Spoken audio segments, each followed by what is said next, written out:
Empezamos el programa con nuestra colega Magdalena Correa desde Montevideo informando de la situación ganado la derecha del Uruguay. De una forma tan ajustada, Gustavo, que uno dice es un extraordinario éxito del Frente Amplio, después de todos estos años de gobierno, con logros excepcionales. Hay casi un 50% de la gente que se lo reconoce, la mitad de la población, después del desgaste que todo esto significa en materia de gobierno y demás. Es extraordinario lo que el Frente Amplio ha conseguido, y con un candidato que, siendo excelente, no es el Pepe ni es el Tabaré del primer momento, por lo cual hay que decir que es un triunfo también para el Frente Amplio el resultado de la elección, y en el fondo se quedaron masticando bilis en las huestes de la derecha del Uruguay, que apelaron además a cualquier cosa en los últimos minutos, como ese Manini Ríos, un militar que llegó a decir cosas que verdaderamente atentaban contra el sentido democrático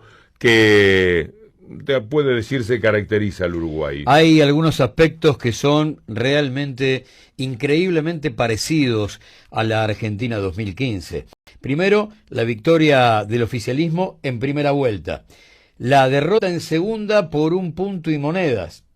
Muy parecido. Por lo tanto, no cabe ninguna duda que si no es, desde un eje superador, el programa político de la derecha en Uruguay, cosa que uno sabe perfectamente que no van a ir por ahí, el regreso está pronto, porque también el recuerdo de más de una década de Frente Amplismo también está muy cercano. Yo anduve por mi pueblo, por Cardona, y no puedo creer lo que ha sucedido. Los planes de vivienda que te entran por los ojos a cada metro que das, cuesta reconocer al pueblo, porque donde hay una casa conocida y donde decís, aquí vivió Olaverri, acá era, ¿no? Sí, está tan rodeado de casas nuevas, hay tales barrios nuevos, que vos no reconoces al pueblo, de verdad que no lo reconoces, y todo esto ocurrió ahora, y después iban el camino de retorno hacia Gualeguaychú, por un lugar que se llama José Enrique Rodó, por ahí pasan muchos argentinos, por eso los menciono, Mercedes. En Mercedes la cantidad de viviendas es asombrosa, entrable, a la vera del camino. Era un pueblo pobre, modesto, humilde, como el mío también, pero todavía más humilde me parece. Y vamos a brillar las viviendas, más lo que han hecho con la salud, pero también está la cantinela muy usada aquí de la inseguridad. Vos sabés, Gustavo, que cuando gobierna el progresismo, la inseguridad gana terreno. Es decir, un crimen, vos lo ves en TN 70 veces. Claro. En cambio, durante el macrismo, el crimen duraba lo que dura un crimen. La información del crimen, no lo que dura el crimen. Sí, claro. La información es la noticia, en todo caso, la reiteración en algún otro noticiero, pero no machacar de la forma en que lo hacían hasta el 2015. Y con eso crean la sensación de inseguridad. Un crimen en Uruguay se puede ver 70.000 veces, más o menos. Vos no parás de verlo. Y la sensación de inseguridad me lleva a aquello que alguna vez viví en una ciudad no lejana, en La Prida, donde por la mañana salí antes de hacer el programa a recorrer la ciudad para ver cómo era, y había cientos de bicicletas, ninguna tenía candado. Y les pregunté, ¿no tienen candado? No. ¿Y no se las roban? No. A la noche, en una cena, un periodista me cuenta que habían hecho una encuesta sobre qué era lo que más preocupaba a los habitantes de La Prida, y era la inseguridad. ¿Qué era lo que ellos miraban por TN, en aquel momento en que TN tenía predicamento en cuanto a la cantidad de horas que se veía ese canal con respecto a otros? Es una sensación muy fuerte la que ellos crean, de que los crímenes se multiplican por 10 o por 20 o por 100. Y con este caballito, estrictamente con este caballito, le sacaron al Frente Amplio 1 punto de ventaja. Yo te diría que es un gran triunfo. Pero al mismo tiempo no me ilusiono con respecto a que van a gobernar de acuerdo que ganaron por medio punto, porque ya Macri no lo hizo. La derecha en el poder político es el poder real. Ellos no van a beber del 50 y pico % de los votos, sino que van a beber del poder real, del poder mediático, que ahora va a ocultar muchísimos crímenes. No los va a ocultar exactamente, los va a dar en la dosis que te los daba ahora TN durante estos 4 años del macrismo. Nada de que sea el eje de la programación del canal. En Uruguay va a ocurrir exactamente lo mismo. Se van a presentar los discursos periodísticos de acuerdo a como corresponde en ninguna parte del mundo. El crimen tiene el terreno abonado que tiene en la Argentina, o que tenía hasta el 2015 y que ahora va a tener nuevamente. Se preparan, ya están creando organizaciones que van a estudiar el tema criminal en la Argentina. Se preparan para aturdirte con aquellos datos que ellos mientras tanto ocultaron durante todo este periodo. Así las cosas, yo te diría que me parece un verdadero milagro lo del Frente Amplio. Casi el 50% de los votos, y algo muy bueno tenés que haber hecho por tu país para que pasados tantos años de gobierno, pasados 2 veces cada uno de los presidentes, el resumen sea que la mitad de la población te banca, y te banca a muerte. Esto es extraordinario. La misma pregunta y la misma respuesta en Argentina y en Uruguay. ¿Cómo haces para convencer a la mitad de un país, por ejemplo, en este caso Uruguay, que vamos a cambiar esas viviendas por ajuste fiscal? ¿Cómo convences a la mitad de Uruguay que vamos a cambiar distribución de la riqueza por mayor seguridad? Bueno, eso lo hace esencialmente en el marco de lo que denominamos batalla cultural, los medios de comunicación y una realidad ficcional que se hace cargo de tu vida. Te leo algo del libro La nueva crítica criminológica del doctor Raúl Zaffaroni, Criminología en tiempos de totalitarismo financiero. Es algo breve que tiene como subtítulo La administración del miedo. Muy bien. Ellos lo administran desde los medios de comunicación. En países latinoamericanos con altísimos índices de homicidio y por lo general con exclusión endémica, los monopolios mediáticos difunden discursos racistas, atribuyéndolo a una inferioridad natural de la población. En México, por ejemplo, suele difundirse el mensaje «los mexicanos somos violentos», digno del grupo de los científicos de tiempos de Porfirio Díaz. Por el contrario, donde hay bajos índices de homicidios, multiplican la publicidad y exaltan la morbosidad, especialmente cuando existen en los hechos componentes sexuales repulsivos, promoviendo impulsos vindicativos. Las encuestas de opinión prueban el éxito de esta publicidad en los países de relativamente baja violencia homicida, pues cuando lo desean, hacen prevalecer entre las principales preocupaciones la inseguridad, en tanto que en otras ocasiones políticas logran que pase a mucho menor plano. Te lo está diciendo el doctor Raúl Zaffaroni en el libro La nueva crítica criminológica. Es impresionante esto de la administración del miedo, como lo titula Zaffaroni, y con todo eso te ganan por medio punto. En realidad, qué victoria tan pobre que obtiene la derecha cuando gana, porque de vez en cuando uno se da cuenta que el pueblo se aferra a aquello que le ha dado por lo menos reconocimiento y dignidad, y ocurrió otra vez en Uruguay. Hay datos que llegan desde Chile, pero que son mucho más fuertes que con relación a Bolivia, de cómo los carabineros están llevando adelante, por ejemplo, secuestro de militantes. Algunas las devuelven después de haberlas apaleado, torturado y violado. Sin embargo, eso no está dentro del marco de la inseguridad. Eso está hecho con el uniforme puesto y parece que está bien, que no forma parte de los índices de inseguridad. Lo mismo sucede en Bolivia, pero daría la sensación que en los carabineros hay algo así como un ingrediente que le da valor agregado a cómo apalear a millones de seres humanos que salen a pedir el fin del neoliberalismo. Y si sos mujer, te vamos a devolver o asesinada, ahorcada o violada. Nos han deudado el país en 300.000, 270.000 millones de dólares en un tiempo récord, y creo que esto lo que ha hecho ha sido consolidar lo que es el tardo colonialismo que estamos viviendo, del totalitarismo financiero que se encubre bajo la máscara de una ideología neoliberal. Simplemente es eso. ¿Cómo vamos a salir de esta crisis, de esta deuda? Bueno, no lo sé, nos va a costar. Los pueblos no se suicidan, las naciones no desaparecen, lo superaremos. La deuda que Macri ha dejado, Macri nos endeudó. Argentina será el único país emergente en recesión en el año 2020. Lo dice Moody, que son parte de la gran banda internacional, y prevén una caída del Producto Bruto de 2.5, y la OCDE prevé una caída del 1.7, o sea que estamos condenados de antemano en los próximos años y sobre todo en el primero a raíz del gobierno endeudador de Mauricio Macri. El primer dato, Víctor Hugo, es que en el debate presidencial 2015, hace 4 años, en la campaña electoral 2015, la deuda no estuvo presente.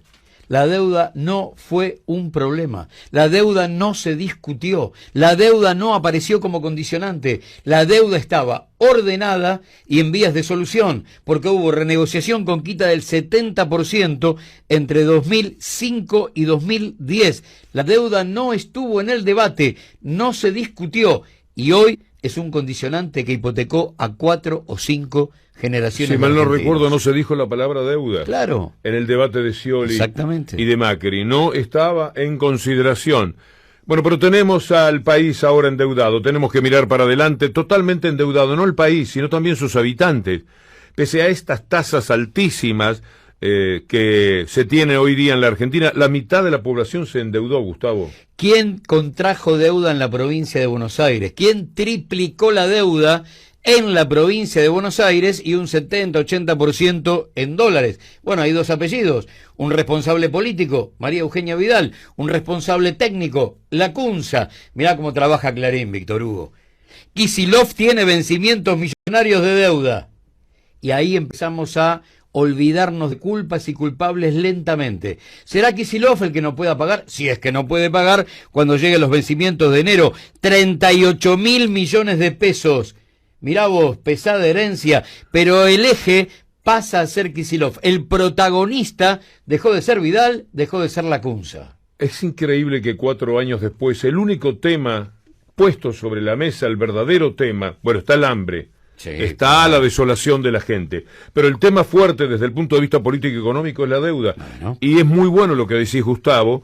No había pensado en esto, que en el debate donde se ponía sobre la mesa, se ponía toda la carne en el asador, la palabra deuda no fue mencionada. Quiere decir, estaba tan pero tan lejos, estaba en la estratosfera, por afuera de la imaginación de la gente, plantearse ese problema. Y ahora no hay otra cosa que mirar que la maldita deuda. Pero además, ese debate que no tuvo la palabra deuda fue el primero o la primera campaña del 83 para acá, donde había estado ausente, porque del 83 al 2003, de lo único que hablamos en la República Argentina, y por supuesto, en función del peso político y económico que tenía, era de la deuda externa. No tiene peso periodístico, pero tiene mucho peso en la vida de cada persona. Como te decía, el 51% de la población adulta de la Argentina recurrió a los bancos en busca de financiamiento, y no se financiaron para otra cosa que pagar la tarjeta, para pagar algo del consumo. Es decir, no estaban en condiciones de afrontar con su salario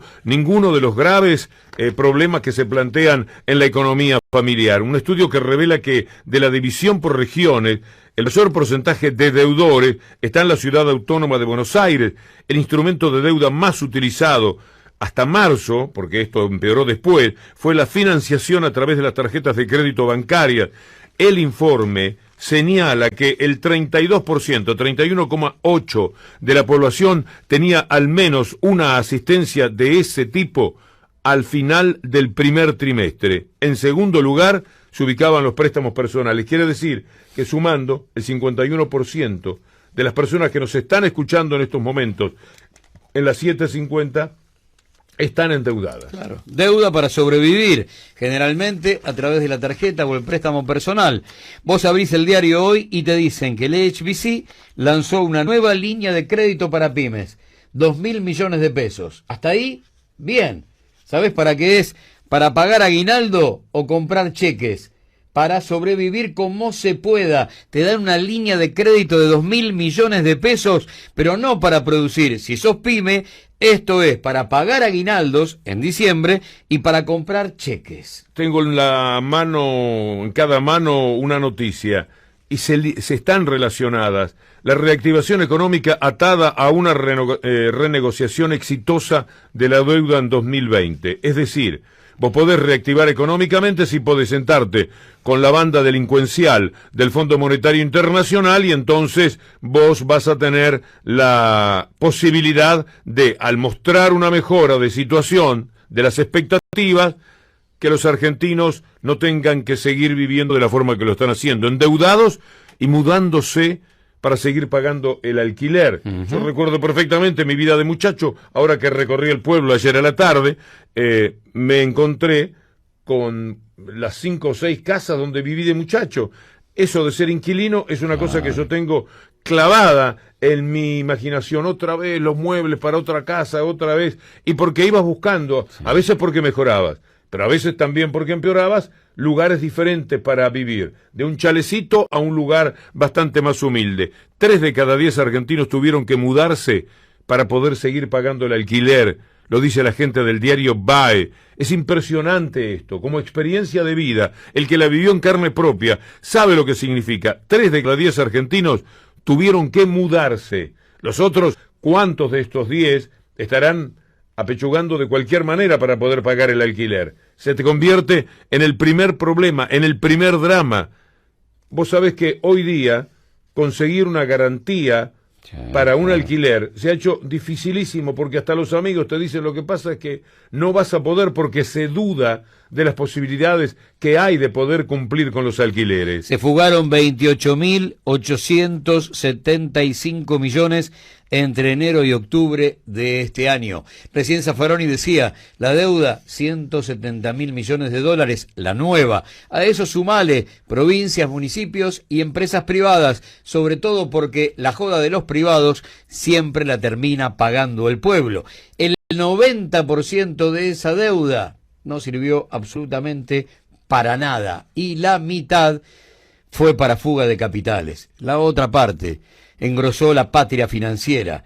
Es prácticamente el mismo valor, este total que te acabo de dar, de fuga de capitales, del que se registró durante todo 2018. O sea, nos quedan todavía 2 meses para pasar el récord, y la fuga de capitales sigue siendo la máxima joda subvencionada por 45 millones de argentinos. Por eso es que hay que poner las cosas en el contexto, no podemos perder de vista. El contexto es deuda, recesión, gente que no tiene trabajo, cientos de miles, gente que gana muy mal, salarios a la baja, es decir, uno ve este contexto y entonces pasan a ser casi mínimos otros problemas que se presentan y de los cuales nos podríamos ocupar también durante horas.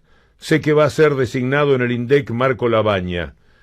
Marco Lavagna es un enorme traidor del periodismo. Marco Lavagna con Bossio, al que ahora, ante este dato, no me sorprendería que lo pongan al frente del ANSES, como viene la mano, hicieron un proyecto de ley que se convirtió en ley, permitiéndole al grupo Clarín la última de las estafas de papel prensa a la gente. Jamás vi un servilismo igual al de Marco Lavagna. No esperaba mucho más de Bossio después de algunas actividades políticas que desplegó. Pero Marco Lavagna siempre posaba más de señor de la política.